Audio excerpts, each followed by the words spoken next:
ആ ചേച്ചി അപ്പോൾ ഇങ്ങനെ പ്രശ്നത്തിൽ പ്രതിസന്ധിയിലല്ലേ?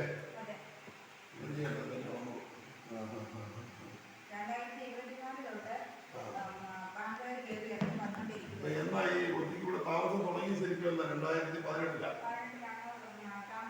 അതിന് ശേഷം 2019 എഗ്രിമെന്റ് എഴുതുന്നല്ലേ? അതിന് ശേഷം പിന്നെ എഗ്രിമെന്റ് എഴുതത്തില്ല.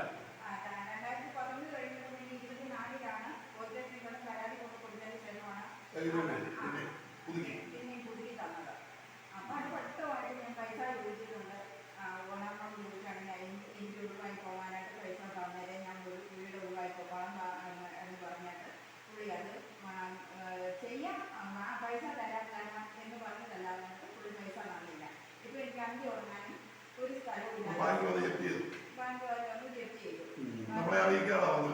അതെ, ബാങ്കുകാർ വന്ന് ജപ്തി. നമ്മുടെ വീടിന്റെ താക്കോലെല്ലാം അടിച്ച് പൊട്ടിച്ച് ബാങ്കുകാരകത്ത് കയറി നമ്മുടെ സാധനങ്ങളെല്ലാം എടുത്ത് വെളി വഴിക്ക് വലിക്കും അല്ലേ? ഈ സാധനങ്ങളുടെ കിടക്കുന്നത് വെളിയിൽ തന്നെ.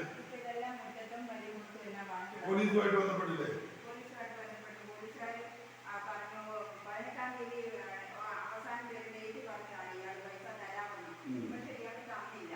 ഇയാൾ തരാത്ത പക്ഷമാണ് ഞാൻ വീണ്ടും കൊടുത്തിട്ട് തരുന്നത്. പിറ്റേന്ന് ഞാൻ കൊടുത്തിട്ട് തരും. സാറേ എനിക്ക് 18-ാം തീയതി പൈസ തന്നില്ല എന്ന് ഞാൻ പറഞ്ഞു. അന്നേരം ഈ പുള്ളി ഞാൻ ഫോണിൽ വിളിച്ചിട്ട് ഈ പുള്ളി ഫോൺ എടുത്തില്ല. പിന്നീട് ബാങ്കുകാർ വന്ന് സ്റ്റാറ്റസ് കൂട്ടുമായിരുന്നു. പരാതി കൊടുക്കൂടെ? SP നല്ല മനുഷ്യനാണ്. SP കളക്ടറും കൂടെ പരാതി കൊടുക്കും. ചേച്ചി നീതി കിട്ടും കേട്ടോ. അമ്മാരുടെ പേര് കേസ് ധൈര്യമായിട്ടിരിക്കും കേട്ടോ. നാളെ SP-ക്കും കളക്ടർക്കും നാളെ പരാതി കൊടുക്കുക.